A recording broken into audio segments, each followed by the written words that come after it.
Hey and welcome back and another video.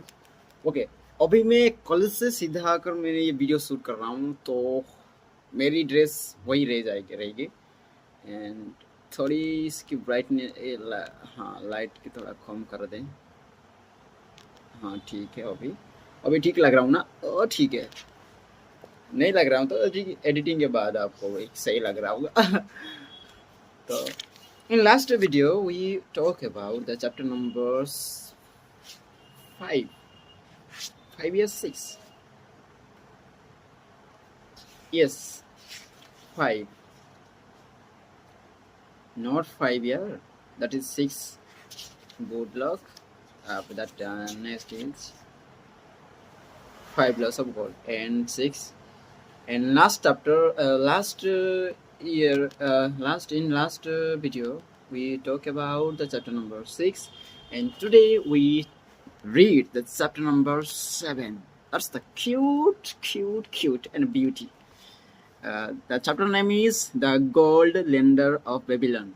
The Babylon की जो gold lender है उनके बारे में कुछ है तो ऐसे लिखा है लगभग में सारे घंटे 30 to 40 minutes I will take to read. Okay, so start.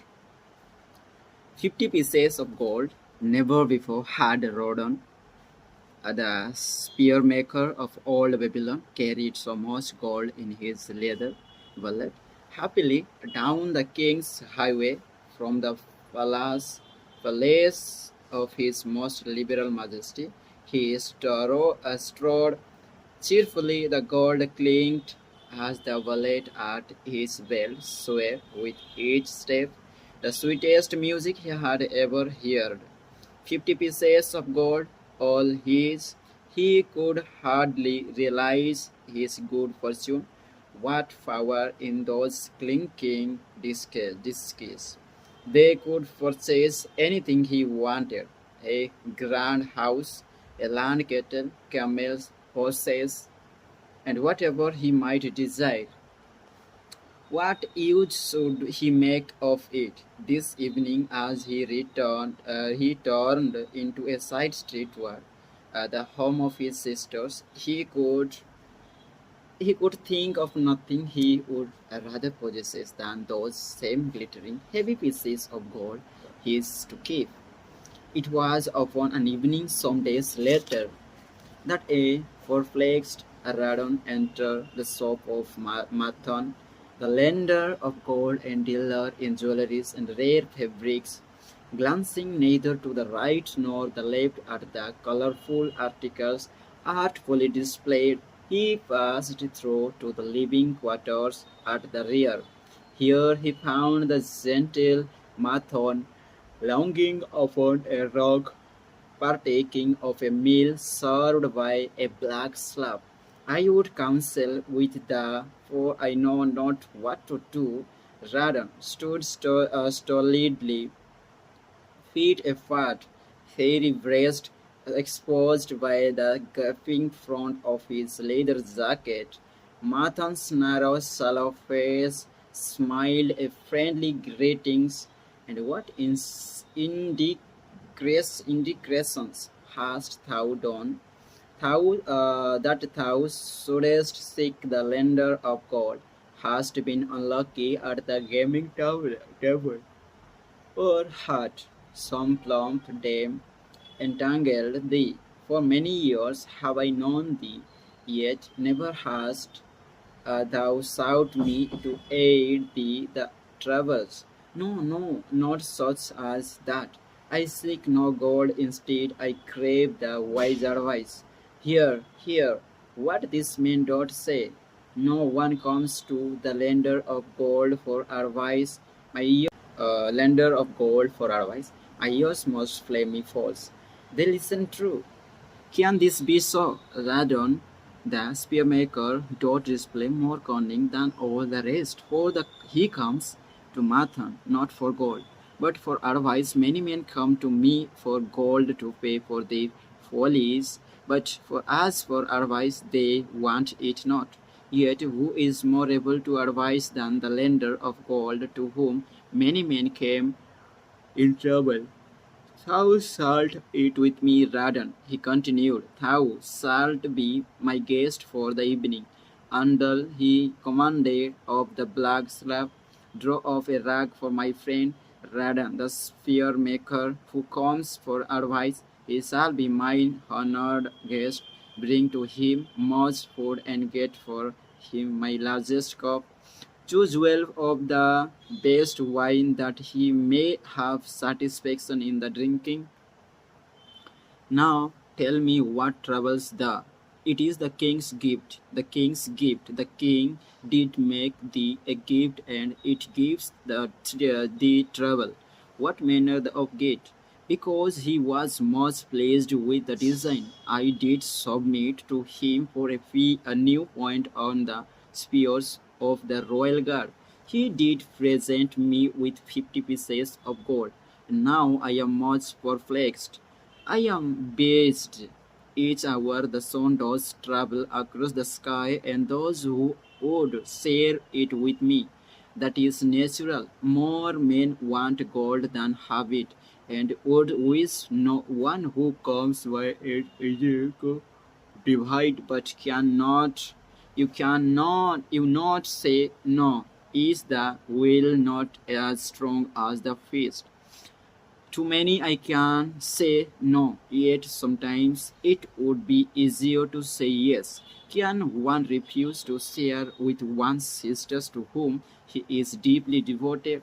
Surely the own sister would not wish to deprive the enjoying the reward, but it is for the sake of Araman, her husband, whom she wishes to see a rich merchant.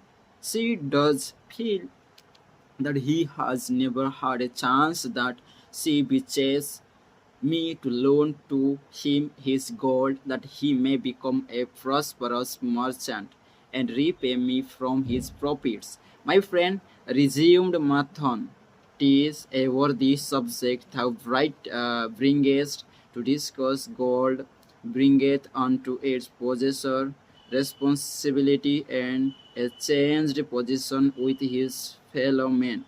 It brightened bringeth fear lest he lose it, or it be tricked away from him. It brings a feeling of our ability to do good. Likewise, it brings opportunities whereby his very good intentions may bring him into difficulties. Didst ever hear of the farmer of Niveho who could understand the language of animals? I ought not, for tis not the kind of tale men like to tell over the bronze caster's forge. I will tell it to thee, for thou shouldest know that to borrowing and lending there is more than the passing of gold from the hands of one to the hands of another. This farmer would who could understand what the animals say to each other, and did linger and in the farmyard each evening just to listen to their words. One evening he did not hear the ox bemoaning to the ass the hardness of his lot. I do labor pulling the plough from morning until night, no matter how hot the day, or how tired my legs, or how the bow doth scrape my neck. Still must I work, but you are a creature of leisure. You are trapped with a colorful blanket, and do nothing more than carry our master about where he wishes to go. When he goes nowhere, you do rest and eat the green grass all the day. Now the ass, in spite of his vicious heels, was a goodly fellow and sympathized with the ox. My good friend, he replied, you do work very hard, and I would help ease your lot. Therefore will I tell you how you may have a day of rest. In the morning, when the slab comes to face you to the floor, lie upon the ground and below much, that he may say you are sick and cannot walk. So the ox took the advice of the ass, and next morning the slave returned to the farmer and told him the ox was sick and could not fool the plough. Then said the farmer, "He's the ass to the plough, for the ploughing must go on." All that day the ass, who had only intended to help his friend, found himself compelled to do the ox's task. When night came and he was released from the pillow, his heart was bitter and his legs were weary and his neck was sore where the bow had stabbed it. The farmer lingered in the barnyard to listen. The ox began first. "You are my good friend because of your wise advice. I have enjoyed a day of rest." And I retorted the ass, I'm like many another simple-hearted one who starts to help a friend and ends off by doing his tasks for him. Hereafter you draw your own flaw, for I did hear the master tell the slave to send for the voucher where you seek again. I wish he would, for you are a lazy fellow. Thereafter they spoke to each other no more. This ended their friendship. Canst thou tell the moral to this tale, Radam? "'Tis a good tale," responded Radon, "but I see not the moral." "I thought not that you would, but it is there and simple, too. Just this: if you desire to help the friend, do so in a way that will not bring the friend's burdens upon themselves." I had not thought of that. It will a wise moral. I wish not to assume the burdens of my sister's husband. But tell me, you lend to many. Do not the borrowers repay? Mathan smiled at the smile of the one whose soul is rich with much experience. Could a loan be well made if he borrower cannot repay? Must not the lender be wise and judge carefully whether his gold can perform a useful purpose to the borrower and return to him once more, or whether it will be wasted by one unable to use it wisely and leave him without his treasure, and leave the borrower with a debt he can't repay? I will show to thee the tokens in my token chest, and let them tell thee some of their stories. Into the room they brought a chest as long as his arm, covered with red pigskin and ornamented with bronze designs. He placed it upon the floor and squatted before it, both hands upon the lid. "From each person to whom I lend, I do exact a token for my token chest, to remain there until the loan is repaid. When they repay, I give back. But if they never repay, it will always remind me of one who was not faithful to my confidence. The safest loans, my token works tells me, are to those whose professions are of more value than the one they desire. The own lands or jewelries and camels and other things which could be sold to repay the loan. Some of the tokens given to me are jewelries of more value than the loan. Others are promises that if the loan be not repaid as agreed, they will deliver to me certain property settlements on the loans. Like those, I am assured that my gold will be returned with the rental thereon, for the loan is based on the property. In another class are those who have the capacity to earn. They are such as you, who labor or serve and are paid. They have income, and if they are honest and suffer no misfortune, I know that they also can repay the gold I loan them, and the rental to which I am entitled. Such loans are based on human effort. Others are those who have neither property nor assured earnings capacity.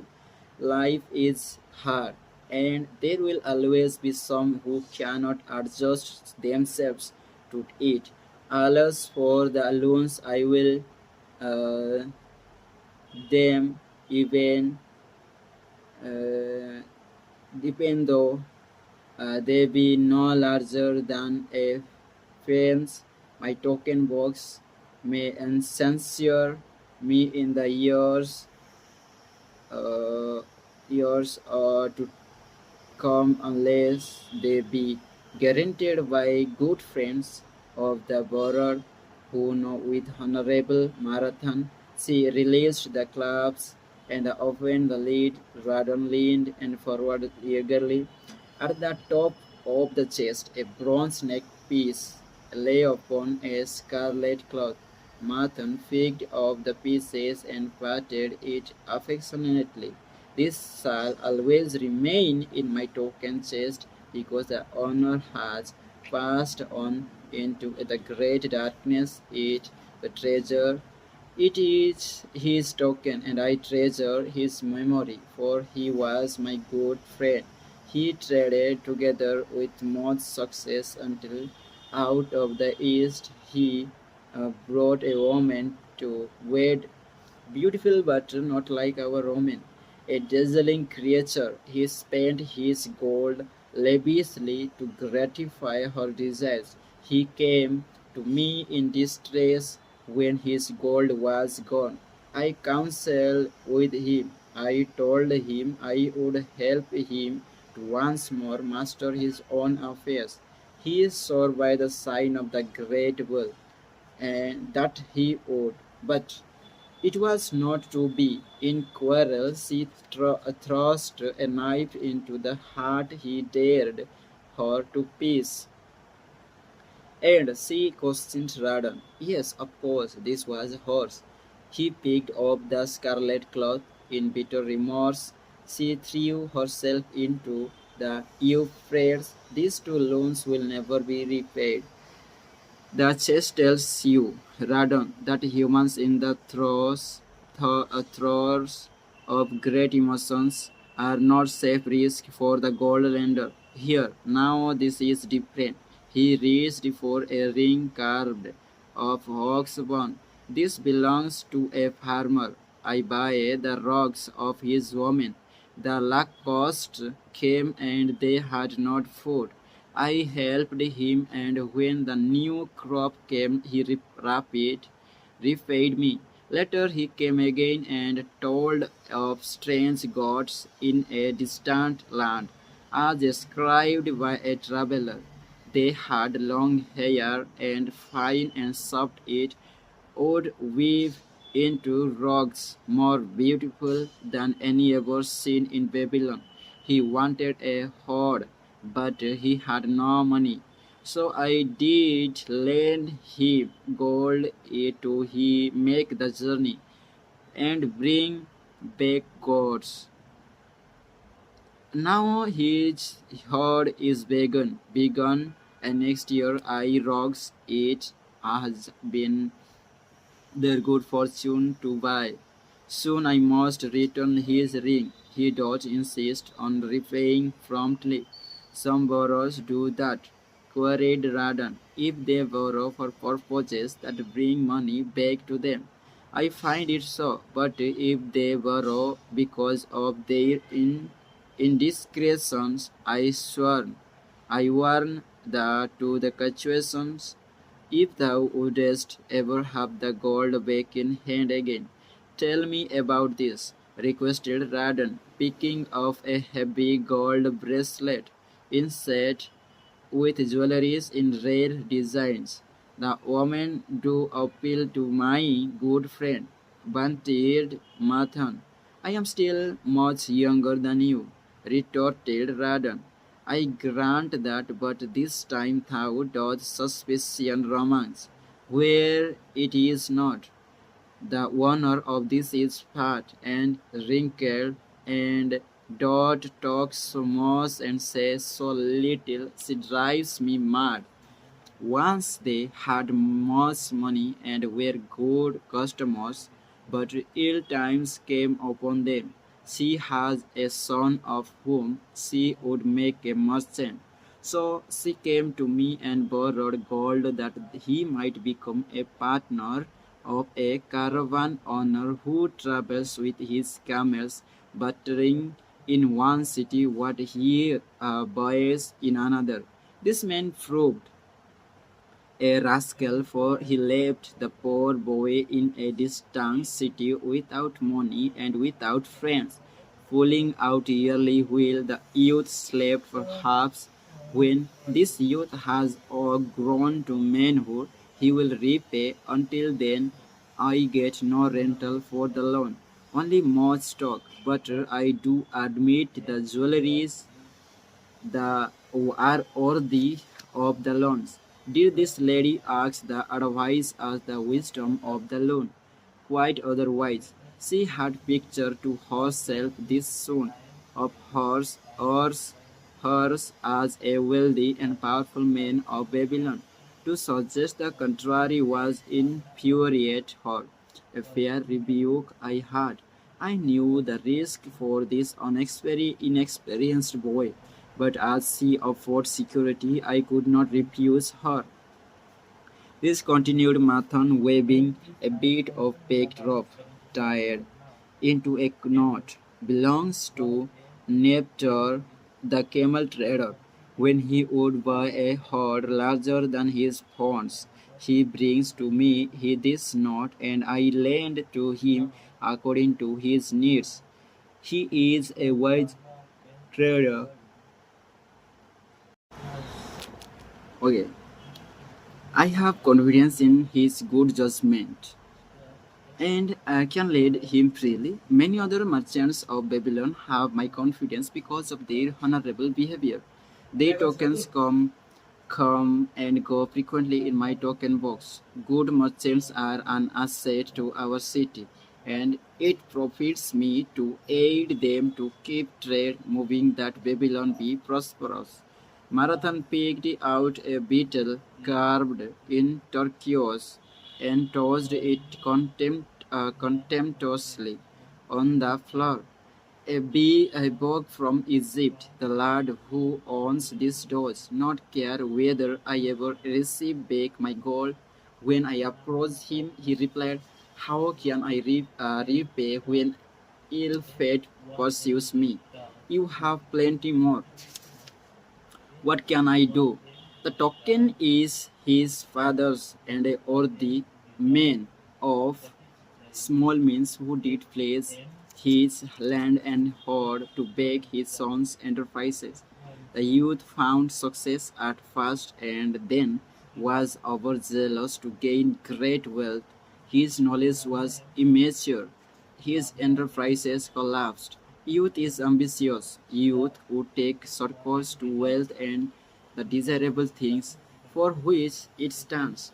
To secure wealth quickly, youth often borrows unwisely. Youth, never having had experience, cannot realize that hopeless debt is like a deep pit into which one may descend quickly and where one may struggle vainly for many days. It is a pit of sorrow and regrets where the brightness of the sun is overcast and nights is made unhappy by restless sleeping. Yet I do not discourage borrowing gold. I encourage it. I recommended it if it be for a wise purpose. I myself made my first real successes as a merchant with borrowed gold. Yet, what should the lender do in such a case? The youth is in despair and accomplishes nothing. He is discouraged. He makes no effort to repay. My heart turns against depriving the father of his land and cattle. You tell me, Amos, what I am interested to hear, ventured Radon. But I hear no answer to my question. I should I lend my 50 pieces of gold to my sister's husband? They mean much to me. This is the sister is a sterling woman whom I do much esteem. Would her husband come to me and ask to borrow 50 pieces of gold? I should ask him for what purpose he would use it. If he answered that he desired to become a merchant like myself and deal in jewelry and rich furnishings, I would say, what knowledge have you of the ways of trade? Do you know where you can buy at lowest cost? Do you know where you can sell at a fair price? Would he say yes to these questions? No, he could not. Radon admitted he has helped me much in making spears and he has helped some in the shops. Then would I say to him that his purpose was not wise? Merchants must learn the trade. His ambition, tough, worthy, is not practical, and I would not lend him any gold. But supposing he could say, yes, I have helped merchants much. I know how to travel to Smyrna and to buy at low cost the rugs the housewives weave. I also know many of the rich people of Babylon to whom I can sell these at a large profit. Then I would say your purpose is wise and your ambition honorable. I shall be glad to lend you the 50 pieces of gold if you can give me security that they will be returned. But he say, I have no security other than that I am unhonored man and will pay you well for the loan? Then would I replay I treasure much each piece of gold, where the robbers to take it from you as you journeyed to Smyrna, or take the rocks from you as you returned. Then you would have no means of repaying me, and my gold would be gone. Gold, you see, Radon in the merchandise of the lender of money. It is easy to lend. If it is lent unwisely, then it is difficult to get back. The wise lender wishes not the risk of the undertaking, but the guarantee of safe repayment.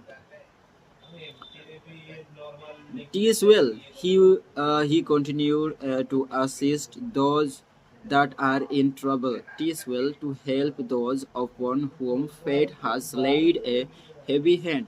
Tis well to help those who are starting that they may progress and become valuable citizens.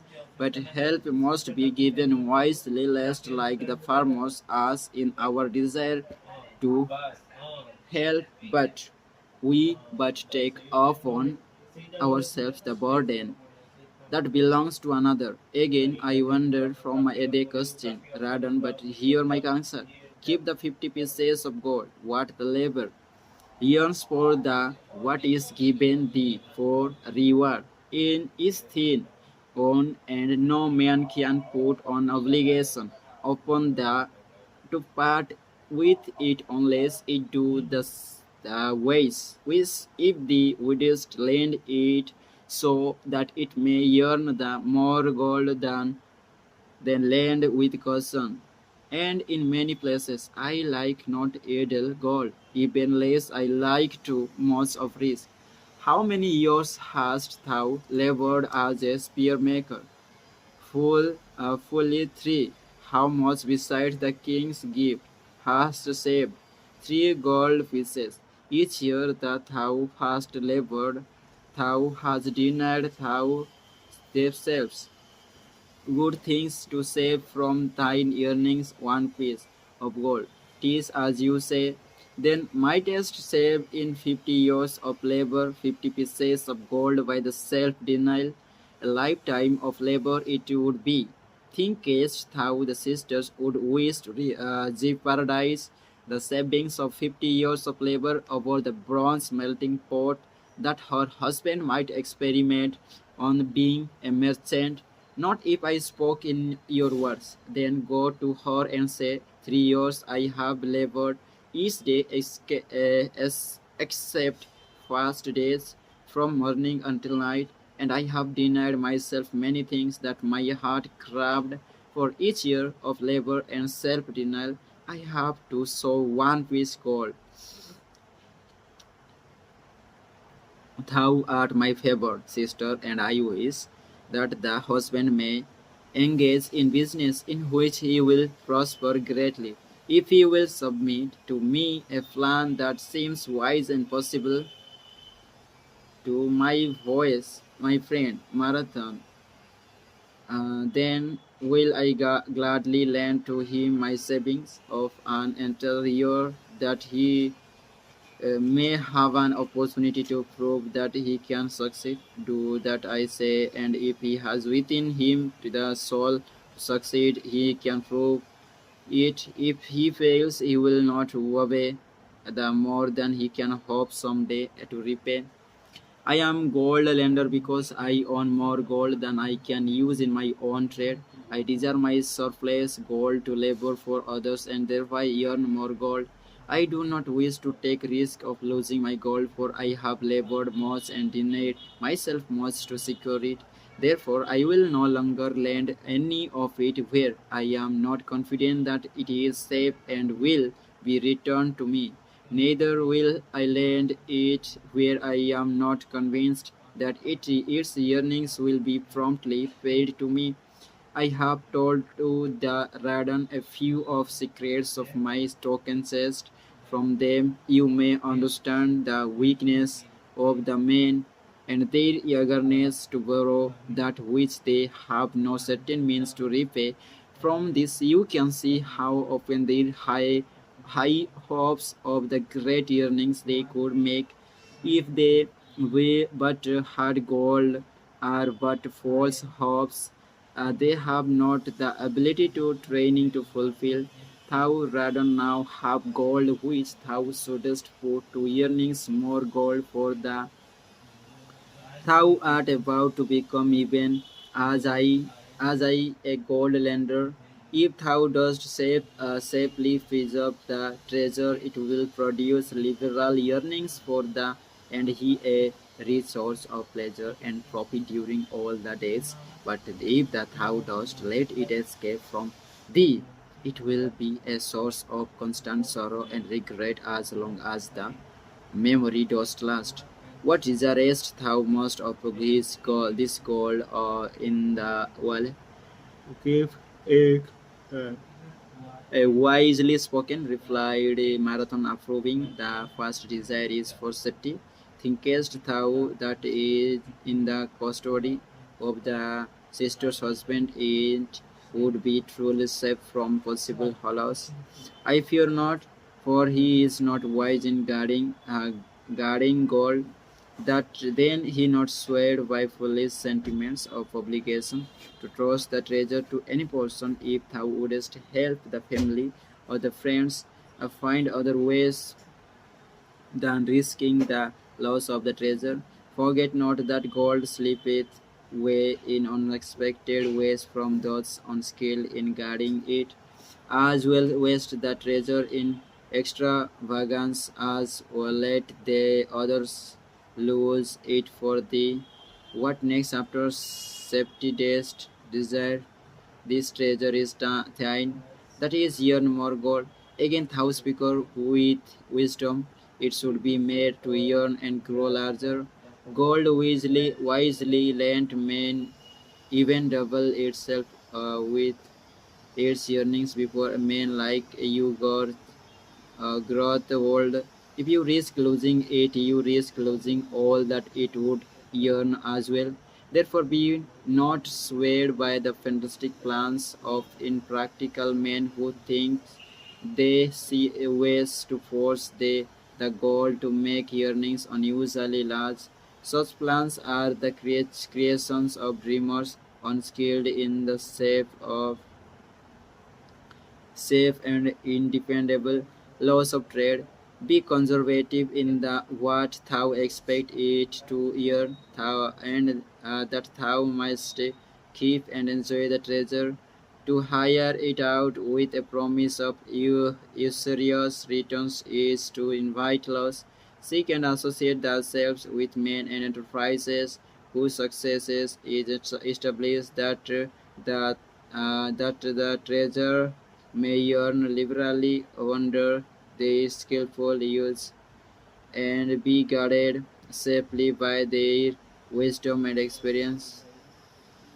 The mice have avoided the misfortunes that follow the most of the sons of the men, and to whom the gods see fit to entrust gold, when Radam would thank him for his wise advice, he would not listen, saying, "The king's gift shall teach the mouse wisdom. If wouldst keep the 50 pieces of gold, thou must be discreet. Indeed, many uses will tempt the mouse advice will be spoken to thee.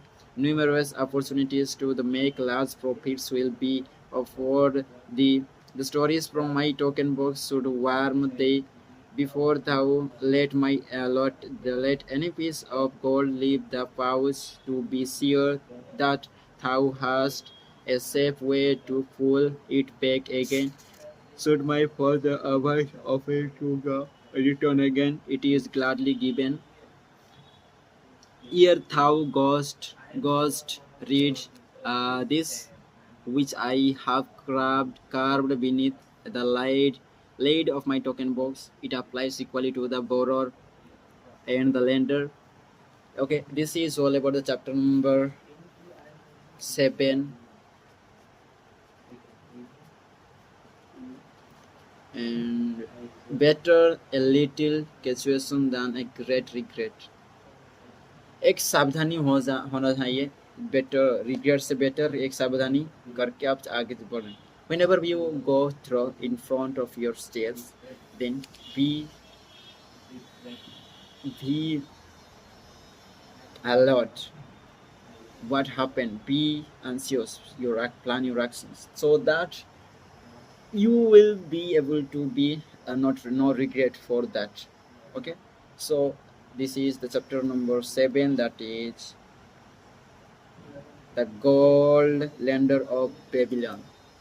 Okay, bye. See you next chapter. We see with another chapter 8 in tomorrow.